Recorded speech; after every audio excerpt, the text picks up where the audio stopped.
London's housing market is supposed to be untouchable. That is the myth we've been sold for 4 decades. Prices only go in one direction. Foreign money keeps flowing in from the Middle East and Asia, and every economist on the payroll of a major bank has a theory about why it'll never crash. Except right now in 2026, the myth is dead. In specific boroughs across this city, home prices haven't just softened, they have collapsed by up to 40% from their peak. Sellers are cutting asking prices 4, 5, even 6 times. Listings are sitting for over 200 days, and the institutional buyers who were supposed to save the market, they are quietly liquidating their portfolios. This is not speculation. This is not a maybe next year scenario. This is happening right now. And when you look borough by borough instead of at the fake Greater London average, the picture is a financial bloodbath. Today, we are counting down 10 London areas where property values have crashed, where inventory is rotting on the market, and where the story of bulletproof London property is officially over. We start in South London, Croydon, a borough of 390,000 people that was once touted as the Manhattan of the South. If you want to see where arrogance meets a concrete wall, this is the place. Croydon is the first name on this list because it represents the total, spectacular failure of the regeneration narrative. Back in 2018, Croydon was the darling of every property podcast. They called it the Berlin of London because of its street art, its brutalist architecture, and its supposed tech revolution. Developers spent a decade throwing up glass towers like Saffron Square and 101 George Street, promising a futuristic lifestyle for professionals who were too cool for the commute. But fast forward to 2026, and the Manhattan of the South looks more like a high-rise ghost town. Flats in the town center that sold for £450,000 at the peak are now being listed for £270,000. That's a 40% wipeout. And the real tragedy? Even at that price, nobody is biting. Why? Because Croydon bet its entire soul on a Westfield shopping center that never actually happened. It was the Jesus of retail. Everyone talked about it, everyone waited for it, but it never arrived to save the high street. Instead, the Whitgift Center stayed stuck in the 80s, and the town's commercial heart just stopped beating. Then, the Croydon Council pulled the ultimate move. They declared bankruptcy, not once, but multiple times. When your local government is effectively a financial crime scene, everything else starts to rot. The luxury amenities in these towers, the 24-hour concierges, the sky gardens, the residence lounges, now come with a service charge that feels like a second mortgage. We're talking £4,500 to £6,000 a year just for maintenance. When you add the fact that the tech revolution was actually just a few co-working spaces that are now mostly empty, the whole premise of Croydon's premium pricing evaporates. The commute premium? Dead. Remote work killed it. Why pay £500,000 to live in a glass box in a bankrupt borough when you can work from a cottage in the Cotswolds for the same money? Croydon didn't just experience a price drop, it suffered a total loss of identity. The cool factor was a facade, and now that the paint is peeling, all that's left is a forest of cranes and a lot of very nervous homeowners. Croydon is the warning shot for the rest of London. It's what happens when you build for a future that doesn't exist, with money that you don't actually have. If you're holding property here, you aren't just in a correction, you're in a hostage situation where the only way out is to pay a massive ransom in lost equity. Moving east, we hit Barking and Dagenham. This borough is the epicenter of the oversupply catastrophe. Properties in certain Barking postcodes that peaked at £390,000 are now being slashed to the low £200,000. We are looking at a 35% drop in the hardest-hit developments. For years, Barking was marketed as the last affordable frontier of London. The Elizabeth line was the golden ticket. Investors and first-time buyers piled in, desperate to get onto the ladder. But while the demand was rising, developers were building at an even more aggressive pace. Thousands of nearly identical 1- and 2-bedroom flats hit the market all at once. When every building looks the same, offers the same gray laminate flooring, and the same communal garden that is just a patch of dying grass, you have zero leverage as a seller. It is a race to the bottom. To make matters worse, Barking has become ground zero for the leasehold and cladding scandal. Many of these newer blocks have outstanding EWS1 issues. If a building doesn't have a clean safety safety certificate. A bank won't give a mortgage on it. This means the buyer pool for thousands of flats in Barking has shrunk to just cash vultures, and those vultures are demanding 40% discounts.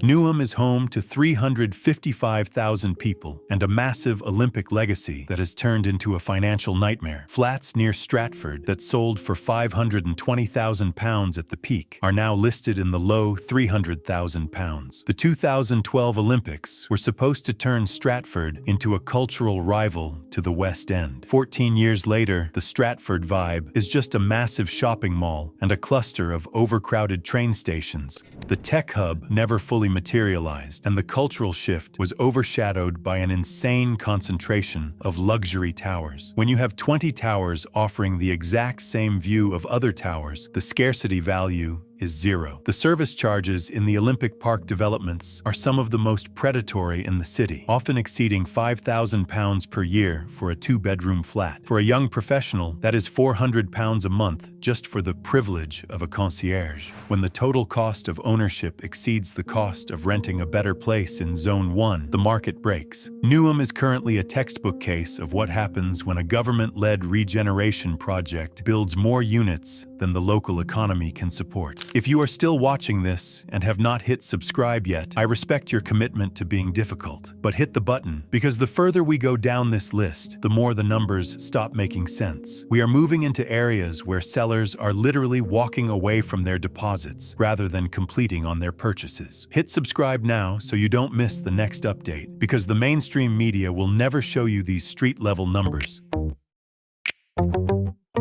Bexley is an outer London borough where the suburban dream is currently being liquidated. Houses that sold for £500,000 at the peak are now struggling to find buyers at £340,000. This is a 32% drop that is destroying the retirement plans of thousands of families. Bexley's pitch was always London safety with Kent space, but the math has changed. Families are looking at the £20,000 in transaction costs, stamp duty, solicitors, moving fees, and they are deciding to stay put or move entirely out of the Greater London boundary. The premium for a Bexley postcode has evaporated because the schools and green spaces in North Kent are just as good, but the houses there are £100,000 cheaper. The transport links in Bexley haven't kept pace with the rising costs. The commute into central London feels longer and more expensive every year. Buyers are doing the math and realizing that they are paying a London tax for a lifestyle that feels increasingly disconnected from the city. The for sale signs are becoming permanent fixtures on Bexley streets, and the only people moving in are renters who don't care about the long-term value of the neighborhood.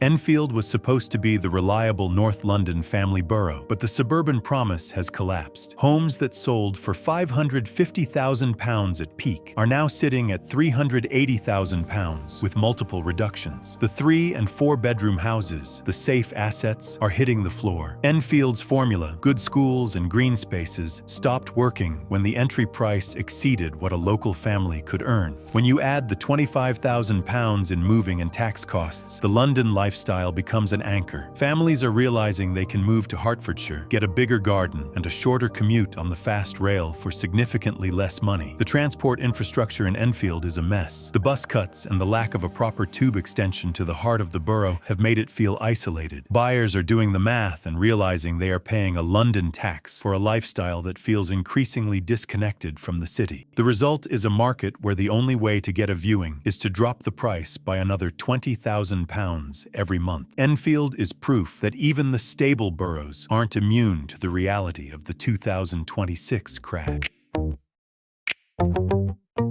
Technically in Essex, but functioning as a massive London overflow zone, Thurrock is where the industrial property boom met an economic wall. Houses in certain Thurrock postcodes that sold for £400,000 at the peak are now listed below £260,000. Thurrock is built on logistics, Amazon warehouses, Tilbury docks, and the M25. During the pandemic, when everyone was ordering everything online, Thurrock was a boomtown. Workers flooded in, and developers built executive estates to house them. But the logistics boom cooled, and automation hit the warehouse sector hard. High-paying jobs were replaced by AI and robotics, and the buyer pool for those £400,000 houses evaporated. Then there is the Dartford crossing. If you live in Thurrock and work in London or Kent, you are trapped by the tolls and the constant traffic. It's a tax on existence. The council tax here is rising, the infrastructure is aging, and the cheap Essex charm has been replaced by an industrial stagnation that makes buyers walk away. Listings are sitting for over 200 days, and the sellers are desperate.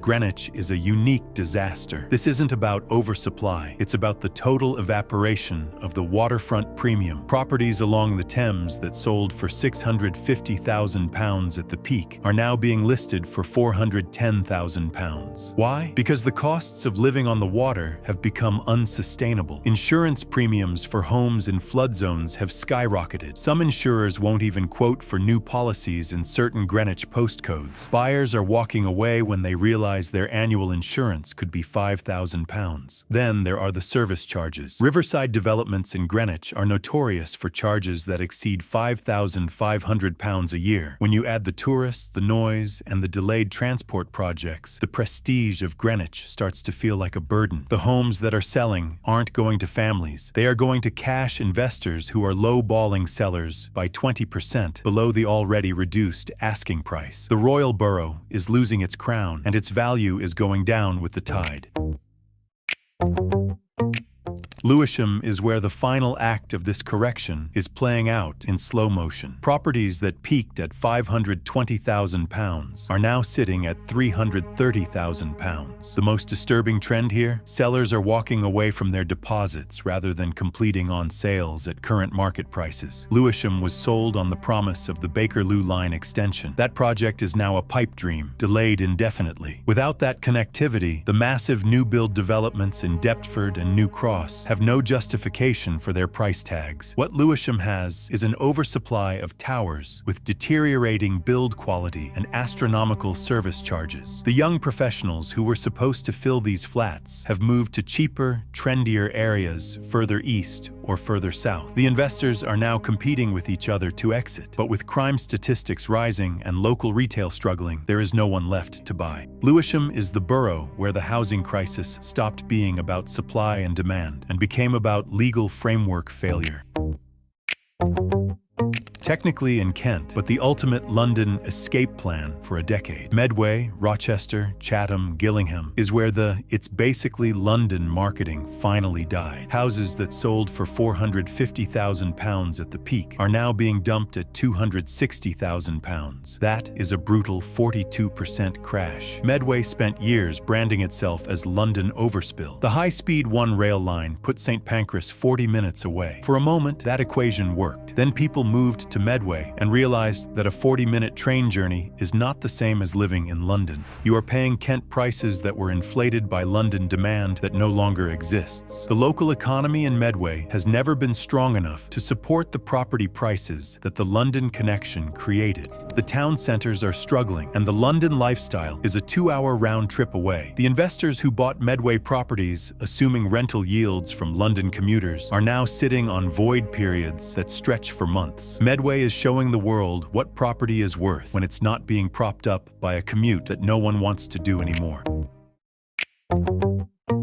Number 1 on this list is Tower Hamlets. This is where the London property correction reaches its most extreme and violent form. Flats in Canary Wharf developments that sold for £750,000 at the peak are now being listed for £440,000. This is a total liquidation of value. Tower Hamlets became the symbol of London's property excess. Canary Wharf represented global finance, but remote work emptied those office towers and took the residential demand with it. International buyers from Hong Kong and China who purchased off-plan 5 years ago are now finding their assets are worth 40% less than they paid. The service charges in these towers are a scandal. Some buildings are charging £10,000 a year for maintenance and concierges. That is nearly £900 a month before you even pay a penny of your mortgage. For a property that is losing 5% of its value every quarter, it is a mathematical nightmare. The developments east of the wharf, in Blackwall and Canning Town, are are even worse. They are isolated islands of concrete where the only thing rising is the insurance bill. Tower Hamlets isn't just correcting, it is being sold off at fire sale prices. Service charges in Canary Wharf towers routinely exceed £8,000 per year. Some buildings are charging over £10,000 annually for maintenance, concierge services, and facilities that residents barely use. Ground rent adds another layer where it applies. Council tax on a Band E property approaches £2,000. The monthly cost of ownership can exceed £4,000 before you factor in the mortgage. And all of that is for a property that's losing 5% of its value every 6 months. The developments east of Canary Wharf in areas like Poplar, Blackwall, and Canning Town were built on the promise that the financial district would expand eastward. It didn't. These areas got the tower blocks without getting the jobs, the transport improvements, or the retail infrastructure that was supposed to follow. What they got instead was an oversupply of identical flats competing for a pool of renters that never materialized at the volumes needed to sustain the pricing. Insurance costs on high-rise buildings have climbed following Grenfell. Cladding remediation has become a financial nightmare for leaseholders in buildings with fire safety issues. Some buildings cannot secure mortgages until remediation is complete, which means the only buyers are cash investors gambling on future resolutions. Those investors aren't paying anywhere near asking prices. The Elizabeth line was supposed to be the game changer for Tower Hamlets. It helped, but it didn't reverse the fundamental oversupply problem. You can reach central London faster now, but that doesn't matter if you're working from home or if your job disappeared entirely. The commute premium that justified these prices evaporated when the commute itself became optional. Tower Hamlets has every pressure point from every other borough on this list stacked on top of each other. Oversupply, collapsing rental yields, service charges that exceed what buyers will pay, transport improvements that came too late, and a shift in work patterns that made the entire value proposition irrelevant. Sellers in Tower Hamlets aren't just competing with each other. They're competing with the reality that buyers have better options everywhere else in London for less money.